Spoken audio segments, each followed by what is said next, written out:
Hello everybody!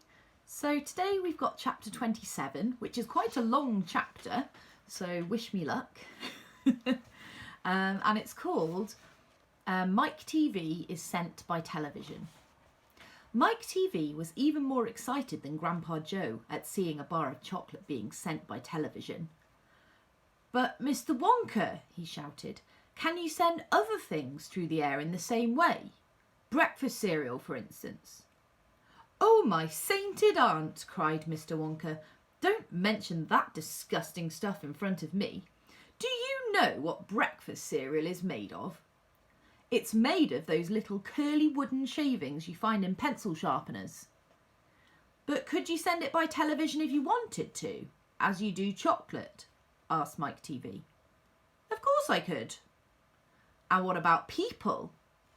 asked Mike TV. "Could you send a real live person from one place to another in the same way?" "A person?" cried Mr. Wonka. "Are you off your rocker?" "But could it be done?" "Good heavens, child, I really don't know. I suppose it could. Yes, I'm pretty sure it could. Of course it could. I wouldn't like to risk it though. It might have some very nasty results." But Mike TV was already off and running the moment he heard Mr. Wonka saying, "I'm pretty sure it could. Of course it could." He turned away and started running as fast as he could towards the other end of the room, where the great camera was standing. "Look at me!" he shouted as he ran.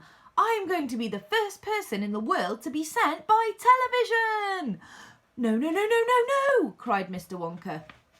"Mike!" screamed Mrs. TV. "Stop! Come back! You'll be turned into a million tiny pieces!"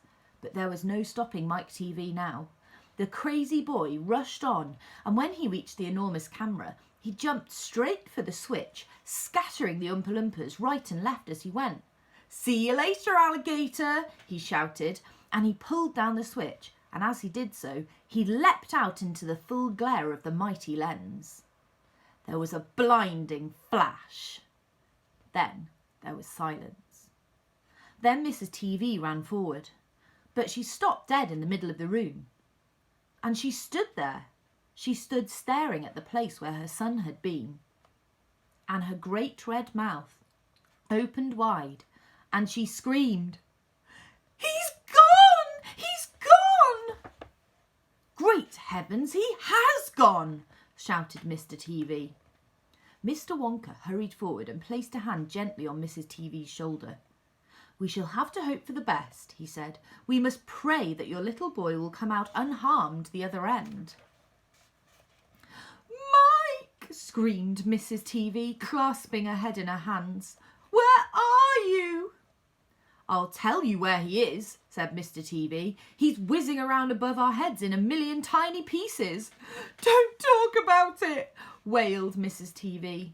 "We must watch the television set," said Mr. Wonka. "He may come through any moment." And here's a picture of Mr. and Mrs. TV looking really rather distraught as Mr. Wonka tries to comfort them. They look funny with their sunglasses on. Mr. and Mrs. TV and Grandpa Joe and little Charlie and Mr. Wonka all gathered round the television and stared tensely at the screen. The screen was quite blank. "He's taken a heck of a long time to come across," said Mr. TV, wiping his brow. Oh dear, said Mr. Wonka. "I do hope that no part of him gets left behind." "I don't wish to alarm you," said Mr. Wonka, "but it does sometimes happen that only about half the little pieces find their way into the television set. It happened last week. I don't know why, but the result was that only half a bar of chocolate came through." Mrs. TV let out a scream of horror. "Ah! You mean only a half of Mike is going to come back to us?" "Let's hope it's the top half," said Mr. TV.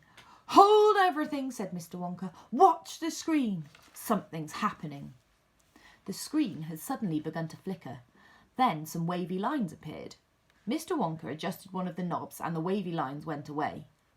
Now, very slowly, the screen began to get brighter and brighter. "Here he comes," yelled Mr. Wonka. "That's him all right." "Is he all in one piece?" cried Mrs. TV. "I'm not sure," said Mr. Wonka. "It's too early to tell."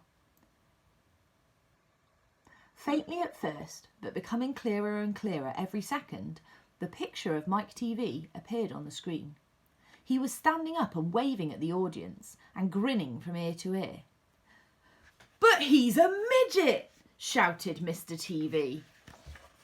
"Mike!" cried Mrs. TV. "Are you all right? Are there any bits of you missing?" "Isn't he going to get any bigger?" shouted Mr. TV. "Talk to me, Mike!" cried Mrs. TV. "Say something! Tell me you're all right!" A tiny little voice, no louder than the squeaking of a mouse, came out of the television set. "Hi, Mum," it said. "Hi, Pop! Look at me! I'm the first person ever to be sent by television!" "Grab him," ordered Mr. Wonka. "Quick!" Mrs. TV shot out a hand and picked the tiny figure of Mike TV out of the screen. "Hooray!" cried Mr. Wonka. "He's all in one piece. He's completely unharmed." "You call that unharmed?" snapped Mrs. TV, peering at the little speck of a boy who was now running to and fro across the palm of her hand, waving his pistols in the air. He was certainly not more than an inch tall. "He's shrunk," said Mr. TV. "Of course he's shrunk," said Mr. Wonka. "What did you expect?" "This is terrible," wailed Mrs. TV. "What are we going to do?" And Mr. TV said, "We can't send him back to school like this. He'll get trodden on. He'll get squashed." "He won't be able to do anything," cried Mrs. TV. "Oh, yes, I will," squeaked the tiny voice of Mike TV. "I'll still be able to watch television." "Never again," shouted Mr. TV. "I'm throwing the television set right out the window the moment we get home. I've had enough of television." When he heard this, Mike TV flew into a terrible tantrum. He started jumping up and down on the palm of his mother's hand, screaming and yelling and trying to bite her fingers. "I want to watch television!" he squeaked. "I want to watch television! I want to watch television! I want to watch television!" Here he is.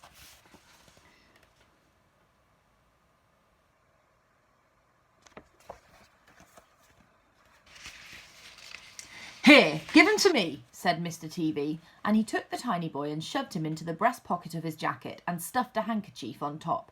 Squeals and yells came from inside the pocket, and the pocket shook as the furious little prisoner fought to get out. "Oh, Mr. Wonka," wailed Mrs. TV. "How can we make him grow?" "Well," said Mr. Wonka, stroking his beard and gazing thoughtfully at the ceiling, "I must say that's a wee bit tricky. But small boys are extremely springy and elastic. They stretch like mad. So what we'll do, we'll put him in a special machine I have for testing the stretchiness of chewing gum. Maybe that'll bring him back to what he was." "Oh, thank you," said Mrs. TV. "Don't mention it, dear lady." "How far do you think he'll stretch?" asked Mr. TV. "Maybe miles," said Mr. Wonka. "Who knows? But he's going to be awfully thin." "Everything gets thinner when you stretch it." "You mean like chewing gum?" asked Mr. TV. "Exactly." "How thin will he be?" asked Mrs. TV anxiously. "I haven't the foggiest idea," said Mr. Wonka, "and it really doesn't matter anyway, because we'll soon fatten him up again. All we'll have to do is give him a triple overdose of my wonderful super vitamin chocolate. Super vitamin chocolate contains huge amounts of vitamin A and vitamin B. It also contains vitamin C, vitamin D, vitamin E, vitamin F, vitamin G, vitamin I, vitamin J, vitamin K, vitamin L, vitamin M, vitamin N, vitamin O, vitamin P, vitamin Q, vitamin R, vitamin T, vitamin U, vitamin V, vitamin W, vitamin X, vitamin Y, and, believe it or not, vitamin Z." The only two vitamins it doesn't have in it are vitamin S because it makes you sick and vitamin H because it makes you grow horns on the top of your head like a bull. But it does have in a very small amount of the rarest and most magical vitamin of them all, vitamin Wonka. And what will that do to him? Asked Mr. TV anxiously. It'll make his toes grow out until they're as long as his fingers. Oh no! Cried Mrs. TV. Don't be silly, said Mr. Wonka. It's most useful. He'll be able to play the piano with his feet. But Mr. Wonka... No arguments, please, said Mr. Wonka. He turned away and clicked his fingers 3 times in the air. And Oompa Loompa appeared immediately and stood beside him. Follow these orders, said Mr. Wonka, handing the Oompa Loompa a piece of paper on which he'd written full instructions. And you'll find the boy in his father's pocket. Off you go. Goodbye, Mr. TV. Goodbye, Mrs. TV. And please don't look so worried. They'll all come out in the wash, you know, every one of them. At the end of the room, the Oompa Loompas around the giant camera were already beating their tiny drums and beginning to jog up and down to the rhythm. There they go again, said Mr. Wonka. I'm afraid you can't stop them singing. Little Charlie caught Grandpa Joe's hand and the two of them stood beside Mr. Wonka in the middle of the long bright room, listening to the Oompa Loompas. There's a picture of the Oompa Loompas.